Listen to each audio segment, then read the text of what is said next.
Good morning, welcome to the Fit to Flourish podcast. Let's talk wellness, finance, and growth. Here, and let's talk about what's to come in the week. Stocks and coffee with your boy, Fit to Flourish and K5. Link in the bio if you want to join the Discord and make money with us. All right, so let's get right into it. So we always start off with a quote. What is the quote for this week? The quote is, "The stock market is a device for transferring money from the impatient to the patient." All right, this comes from Warren Buffett. Some of our great play calls from this week. So we had UNH calls, shop calls, QQQ, IWM calls, and SPY calls intraday.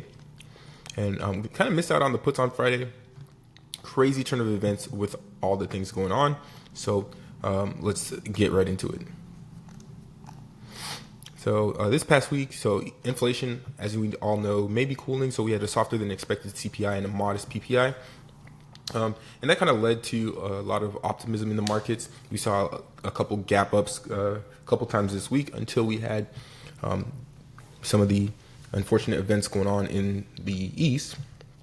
But the labor market did slightly weaken. Initial claims came at 248,000, slightly above forecast. But the Fed outlook, with inflation steady and jobs showing softness, the Fed is expected to hold rates steady at 4.25 this week. So look out for that.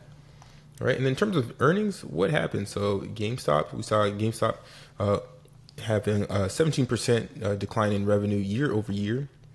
We did see that they invested in Bitcoin. So we're still going to kind of be waiting to see what the results of that is from.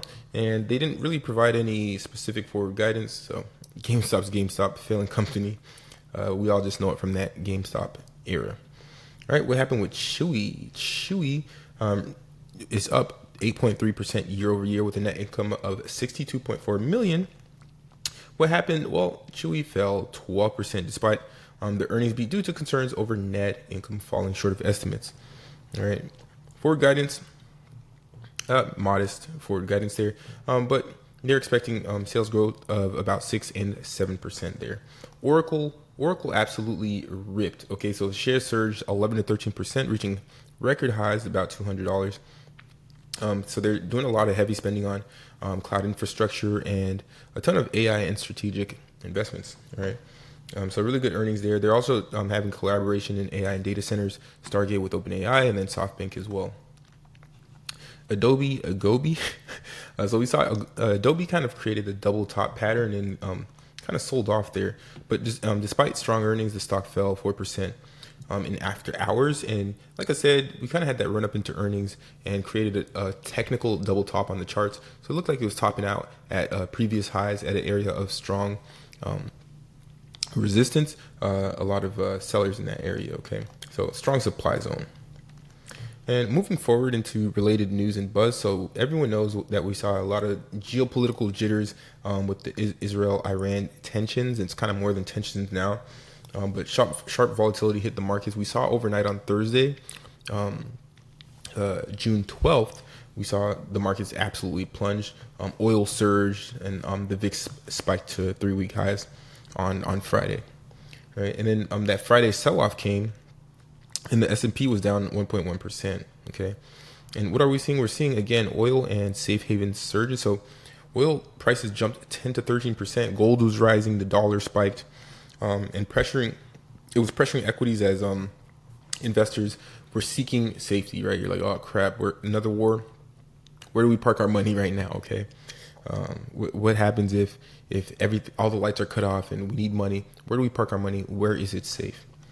All right, and the market looking ahead to Fed, retail sales, and G7. So this week June is our June Fed meeting. So Wednesday, 2 p.m., we're going to have our decision, our Fed rate decision, and then we're also going to see Jerome Powell speak at about 2:30 Eastern Standard Time.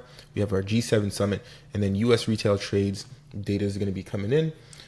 More jobless data is coming in as well, but kind of doesn't matter right now since we have the Fed making their decision. That's going to kind of trump everything. All right.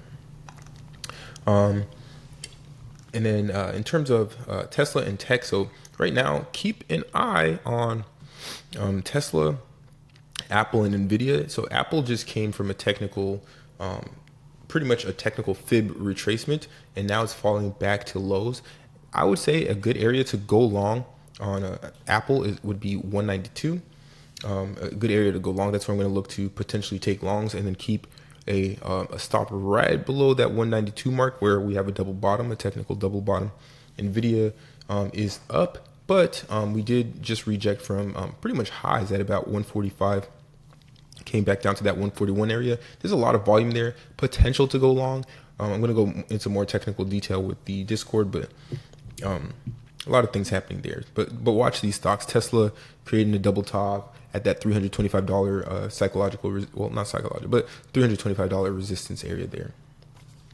And then the year-to-date performance. So the S&P is positive finally, 2 weeks in a row really. NASDAQ positive. Dow is still just kind of at break even. And then we did just see a spike in oil. Oil was actually down bad and extra sad in past couple weeks. And then Bitcoin is up on the year. Okay. So what's the market outlook for this week?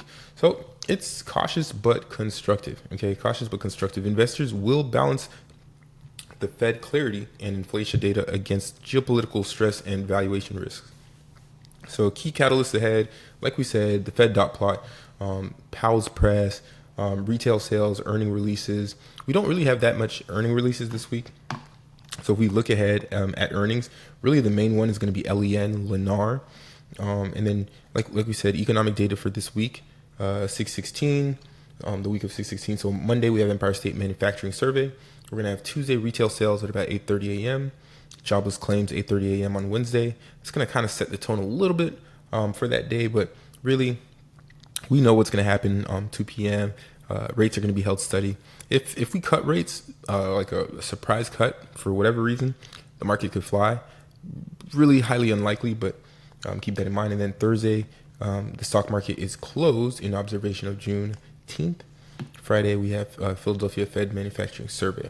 All right, so that is pretty much it for stocks and coffee this week. So keep in mind, likely volatile week. Very volatile actually, but just be patient, and when it's obvious, that's when you want to size in, right? But that's all I have for you guys today. It's your boy Mr. Fit to Flourish, and I'm out here.